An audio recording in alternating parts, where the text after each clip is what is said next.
Donc, c'était pour représenter l'animation d'une charte durable sur le territoire du pays Adour-Landocéane. Donc, juste une petite localisation du territoire. Donc, il se trouve au sud-ouest du département des Landes. C'est un petit territoire qui a la particularité d'être composé d'une façade littorale intérieure et thermale. Donc, vraiment avec différents positionnements des communautés de communes notamment. Donc, on a quatre EPCI, on va dire, trois communautés de communes et une communauté d'agglomération, 75 communes et le pays, qui était à l'époque une association, est aujourd'hui un Attends, deux syndicat secondes. mixte. Attends, non, attends, attends, attends, Pardon. Un syndicat mixte qui est un outil collaboratif, en fait, c'est un espace de travail et une structure de coopération et de projet au service du territoire. Donc, depuis 2021-22, on a revu notre stratégie territoriale qui est fortement axée sur les transitions. Tout ça pour vous dire qu'en fait, l'idée, c'est de travailler vraiment sur des choses complémentaires, notamment sur les différents sujets que l'on traite, que ce soit l'agriculture, le tourisme et autres. Donc là, c'est une focale plutôt sur le tourisme et le tourisme durable. Également, on a quatre offices du tourisme intercommunaux et deux offices du tourisme communaux.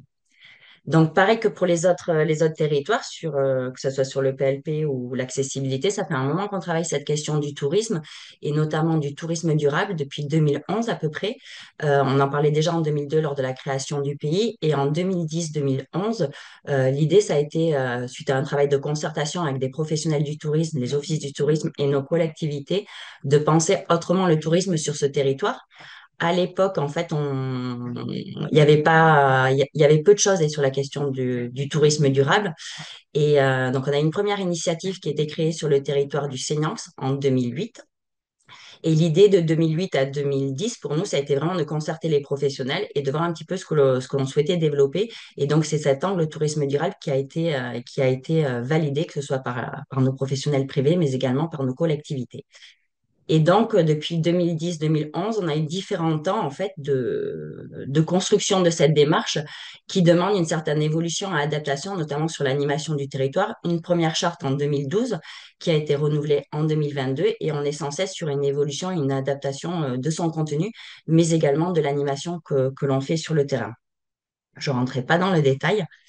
Toujours est-il que cette démarche qu'on appelle aujourd'hui éco-responsable, on a changé le titre, et tourisme durable éco-responsable, l'idée, c'était toujours de créer les conditions favorables à la transition, à l'adaptation en s'appuyant sur les expériences qui se passaient sur le territoire, que ce soit des expériences privées de nos professionnels, parce qu'on sentait déjà à l'époque 2010-2011 que les professionnels commençaient à mieux sensibiliser leur clientèle par rapport à l'environnement qui les entourait, en fait, où l'idée, c'était de faire attention à notre cadre de vie et de pouvoir le respecter, mais également de le préserver.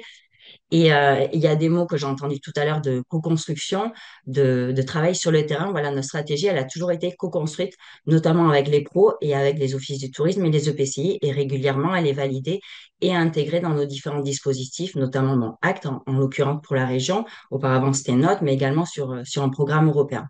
Et la démarche, elle est centrée toujours, ça change pas, même si ça évolue, sur la charte que je vous montrais tout à l'heure, mais dont le contenu évolue, que ça soit dans le contenu ou dans l'accompagnement qui est mis en place. Dans l'organisation, on a toujours un groupe tourisme qui mêle Office du tourisme, Interco et pays, qui propose, qui valide, qui suit en fait l'ensemble de la démarche. Le réseau des acteurs chartés, donc qui est passé en 2012, on avait 30 professionnels du tourisme. Aujourd'hui, on a une centaine de structures qui sont engagées, que ce soit des hébergements, des activités et autres qui se développent. Il y a des gens qui partent, qui arrêtent leur activité, d'autres qui reviennent.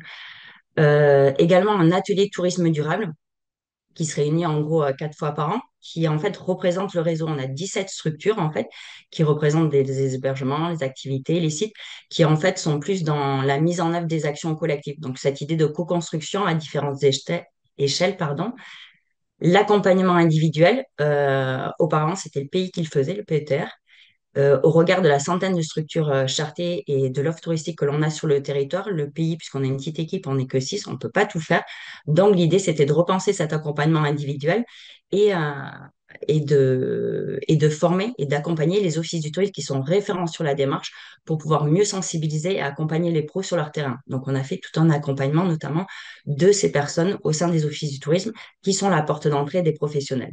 Et ensuite, on a un accompagnement collectif qu'on a dû repenser là, depuis au fur et à mesure des années, puisqu'auparavant, voilà, on avait mobilisé le programme local de professionnalisation sur tout ce qui était volet accompagnement, donc avec des formations sur des sujets au regard des besoins, un petit peu comme ce qui est fait à l'île d'Oléron, où on recensait les besoins, on montait les formations, etc., où on retrouvait ces questions de calendrier et autres et de contenu adapté. Là, on a plus des temps forts. On a deux rencontres des chartés par an où on les mobilise. Et ensuite, selon la demande, on va avoir des petits ateliers ou autres qui sont pensés avec l'atelier tourisme durable. Et ensuite, voilà, on a plus retravaillé nos outils de sensibilisation et nos outils de valorisation qui sont en évolution actuellement et qu'on met à la disposition des professionnels. Et tout ça, en fait, l'idée, ça a été depuis 2, 3 ans, de recentrer notre démarche avec nos EPCI, parce qu'on travaille beaucoup avec les offices du tourisme, mais le PETR, qui était un syndicat, son conseil syndical est composé de nos EPCI. En fait, c'est eux, quelque part, qui valident. C'était eux qu'il fallait mettre en conviction. Donc, l'idée de recentrer nos liens avec eux et de faire des ponts entre leurs différentes stratégies de développement touristique ou leurs différents dispositifs PCAET ou autres. La charte. La charte, en fait, c'est un outil qui nous sert à sensibiliser. C'est la porte d'entrée, en fait. Le premier pas à l'étrier pour tendre peut-être vers des démarches de certification. Mais en l'occurrence, là, c'est une première phase où on est sur une sensibilisation, d'éveiller un petit peu les consciences sur les nouveaux enjeux et surtout de faire réseau. Le public cible, c'est essentiellement des professionnels du tourisme. L'idée a été, il y a un an, de la déployer au-delà, mais ce qui questionne, en fait, c'est l'organisation. Comment ça se passe, sachant que le PETA ne pourra pas tout faire. Donc, l'organisation, là, elle est assez consolidée au niveau du tourisme, avec les EPCI, les offices du tourisme, la porte d'entrée, etc. Mais du coup, l'idée, ça a été de consolider ça sur la filière tourisme. Je vous ai mis les engagements généraux qui sont en train d'être revus un petit peu. On en avait 10 l'année dernière. On passe à 9 engagements généraux puisque tout ce qui est concerné la sécurité sanitaire, on l'enlève bien sûr, mais on garde les principaux avec tout ce qui est question d'achat, d'énergie, biodiversité, eau, etc. On avait rajouté en 2022 la pollution numérique et les actions solidaires, notamment qui nous semblaient intéressantes, ainsi que le volet qualité de vie au sein des structures. Chacun de ces critères, en fait, est décliné en sous-critères avec des actions concrètes. Et l'idée, c'est de voir qu'est-ce qui est conforme, en cours de réflexion, etc., et non conforme. Sachant que cette charte, l'idée, c'est vraiment une démarche de progrès, en fait. Le professionnel doit être adhérent de l'Office du tourisme. Il doit être ouvert au-delà de la saison, bien sûr. Et l'idée, c'est cette question de réseau, en fait, de participer à un réseau. En fait, l'idée, c'est de soutenir et d'accompagner vraiment les professionnels qui ont ce souhait de participer à un réseau et qui le font pas purement sur une démarche individuelle, mais voilà, ou du moins, c'est de les accompagner vers cette question du réseau.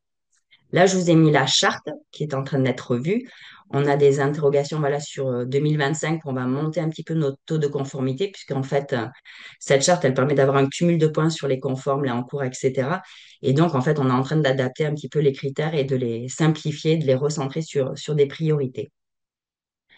On m'a demandé de faire un petit zoom sur le réseau. Donc, à l'heure actuelle, je vous l'ai déjà dit, il y a 100 structures qui sont engagées. On avait fait une petite enquête en 2024. Donc, vous avez la répartition par type d'activité, on va dire, où on a un gros pool d'hébergement depuis les villages vacances, chambres d'hôtes, gîtes, etc., les activités et sites. Et également, en fait, on voulait montrer un petit peu à nos décideurs le nombre d'emplois que ça représentait, le nombre de d'unités, etc. J'ai pas eu tous les chiffres, tout le monde n'avait pas répondu, mais c'était pour montrer, en fait, que l'activité touristique participait également à l'emploi sur les territoires et à une activité économique également. Sur ce qui est apprécié par les pros, et on l'a revu l'année dernière un petit peu, j'ai mis deux phrases là qui me semblaient intéressantes. C'était connaître et être connu. Donc, j'ai connaître ce qui se passait sur le territoire et être connu pour travailler ensemble dans un même esprit, un même ADN. On retrouve la notion de réseau qu'on voulait. Et en fait, ce qu'ils apprécient également, c'est le fait d'être soutenu de manière différente et d'être valorisé différemment, forcément, puisque quand on s'implique dans une démarche, qu'on fait des choses, qu'on s'engage, l'idée, c'est aussi d'être soutenu et de valoriser de manière plus privilégiée. Et en gros, enfin, selon les différents bilans, échanges qu'on a avec eux, on retrouve toujours un petit peu ces notions de réseau, communauté de partage, d'expérience, de pratique, d'espace collaboratif où on est sur de la co-construction, du partenariat, l'accompagnement privilégié avec cette notion de partenaire privilégié que j'ai évoqué tout à l'heure, Et depuis 2023, à peu près, cette notion de s'ouvrir à d'autres filières de regard croisé, puisqu'on avait fait une rencontre des transitions en 2023, où on avait mêlé tourisme, agriculture. Et donc, on avait proposé ça à notre conseil syndical qui avait souhaité également qu'on aborde la transition sous l'aspect des collectivités. Et le but, ça a été de regrouper ces deux filières plus nos élus sur cette rencontre. Et en fait, ils avaient fortement apprécié ce regard croisé et d'apporter un petit peu, d'avoir cette vision de chacun. Et ce qui est apprécié également, c'est de connaître, comme ils disent, les mouvances un petit peu de demain pour pouvoir anticiper la suite. Et également, bien sûr, cette question de valorisation différente, puisque les offices du tourisme ont chacun leur positionnement, que ce soit sur l'écotourisme, le sous-tourisme, etc., qui, avec le chapeau commun à l'échelle du PETR, mais proposent une page différente, des magazines spécifiques, etc., où on peut les mettre en avant. Je vous ai mis deux petits témoignages qui datent de 2022 à peu près d'un office et d'un gérant d'activité. Et le point de vigilance, c'est surtout que sur ces démarches de charte, qui est une démarche territoriale et volontaire, on va dire, les chartés, j'ai encore eu l'année dernière, certains confondent entre label et charte. Et donc, on est toujours à leur expliquer, ici, enfin, que notre démarche n'est pas un label, c'est pas une certification, mais c'est juste une démarche volontaire et que s'ils veulent aller plus loin, on peut les accompagner vers, par exemple, l'écolabel ou autre, mais que là, c'est vraiment une démarche et qu'on est sur des notions de réseau et de progresser ensemble. Et également le fait d'identifier en fait des arguments en fonction des profils des professionnels, où on a travaillé notamment avec le PNR, justement sur une mutualisation d'accompagnement des offices du tourisme, sur quel argument à apporter auprès des professionnels, donc en fonction de leur structure, mais s'ils sont moteurs, s'ils sont suiveurs, s'ils sont plutôt opportunistes. Les outils à disposition, les ai listés au-delà de la rencontre des chartés qu'on fait 2 fois par an, etc. Il y a un logo qu'on a revu il y a un an à peu près, qu'on appelle plus tourisme durable, mais territoire durable, avec une plaquette qu'ils ont à disposition, affichée affichette sur les éco-gestes qui sont à disposition pour ceux qui n'ont rien, en fait, qui leur permet d'avoir un outil de sensibilisation pour leur clientèle ou leurs équipes. Une série de films qui est en cours là, qui est en train d'être diffusée par TV Land entre mars et avril, le mardi et le jeudi, où l'idée c'était de mettre en valeur les expériences locales en matière de transition. Donc on n'a pas que la filière tourisme, mais on va avoir par exemple une brocante solidaire, on va avoir la question de la pollution numérique. En fait, ça apporte un petit zoom et voilà, d'animer un petit peu le réseau sur ces expériences locales et de le porter à connaissance de différents acteurs. La valorisation différente par les offices du tourisme, j'en ai parlé. Et en fait, quand j'ai mis pas que, c'est l'idée d'amorcer également un travail avec, ça fait un petit moment, avec notre CDT, notre activité au niveau du territoire. Et les offices du tourisme ont en commun un espace partagé où on met toute notre ressource à disposition pour nos référents ou les équipes des offices du tourisme. En réflexion, à l'heure actuelle, on a un site dédié qui était un site vitrine, mais qu'on voudrait tourner plutôt vers un espace pro par rapport aux remontées que l'on a de nos professionnels et un kit éco-responsable qu'on se servait durant notre première visite, prise de contact, qu'on voudrait revoir puisqu'en fait, il correspond plus forcément aux attentes. Avant-dernière slide. Ce qui a changé au fur et à mesure des années, c'est avant, voilà, on était souvent maître d'ouvrage, d'accompagnement, de programmes de formation, etc. Et depuis quelques années, au regard de notre projet de structure, en fait, on travaille davantage sur la coopération territoriale. On est plus un coordinateur, un facilitateur. Et l'idée, c'est de ne pas faire doublon, de ne pas faire à la place d'eux, mais plutôt de jouer la complémentarité entre les différents partenaires qu'on avait sur le territoire. Et de se dire, il y a plein de choses maintenant qui existent. Avant 2020, avant Covid, il y avait peu d'éléments. Voilà, on était initiateur, on a impulsé des choses. Mais à l'heure actuelle, il y a plein de formations, il y a plein d'ateliers qui se déroulent, qui sont montés par différents partenaires, pardon. Et donc, l'idée, ça a été plutôt d'identifier, de prendre connaissance de nos différents partenaires, quels étaient vraiment leur rôle, leur mission, qu'est-ce qu'ils proposaient, d'être en relais d'information auprès de nos chartés, et de pas faire, en fait, mais de leur relayer cette information, comme on a un défi sobriété qui est organisé par le site comme Côte Sud des Landes, donc de leur donner cette information, de faire des actions plutôt en partenariat. Donc, par exemple, là, je reparlais du site comme l'année dernière, notre rencontre des chartés, on l'avait axé sur le sujet de l'économie circulaire. On n'est pas un professionnel de l'économie circulaire, en l'occurrence sur le PETR. Donc, l'idée, c'était de faire une animation en partenariat avec le sitcom. Pareil sur la CCI des Landes qui propose pas mal de formations, c'est de relayer, d'être toujours en relais de ce que font nos partenaires sur le territoire. Et s'il y a un manque, d'expérimenter une action collective au regard des besoins que l'on a identifiés. Et dernier élément aussi, voilà, comme on peut pas accompagner tous nos pros, j'en ai déjà parlé, l'idée, ça a été aussi de mutualiser un accompagnement de nos offices du tourisme avec le PNR Land de Gascogne, où l'idée, ça a été de travailler sur les besoins des salariés des offices du tourisme pour être vraiment la première porte de sensibilisation des professionnels sur le terrain, qu'est-ce qu'ils avaient besoin, voilà, d'où l'outil profilage, d'où d'autres outils qu'on a dû créer et qu'on mène à l'heure actuelle en interne entre le PNR et le pays à l'eau. Et en conclusion, voilà, l'idée, c'est pas de s'essouffler. Voilà, 2010, ça fait un moment, ça fait plus de 15 ans qu'on travaille cette thématique-là. Et l'idée, c'était toujours d'être en capacité de se remettre en question, de se renouveler, de mobiliser les professionnels. À un moment donné, on était monté sur 25 journées de formation à l'année. C'est pas tenable. Voilà, les professionnels ne se mobilisaient plus autant. Donc, l'idée, ça a été de garder vraiment 2 journées réseau et ensuite d'avoir plutôt des temps individuels, on va dire. L'ingénierie à déployer, pas forcément que pour le réseau, mais également pour les accompagnants, ce qu'on appelle les accompagnants, ce sont nos offices de tourisme en l'occurrence, ou auprès de nos partenaires, les alliés.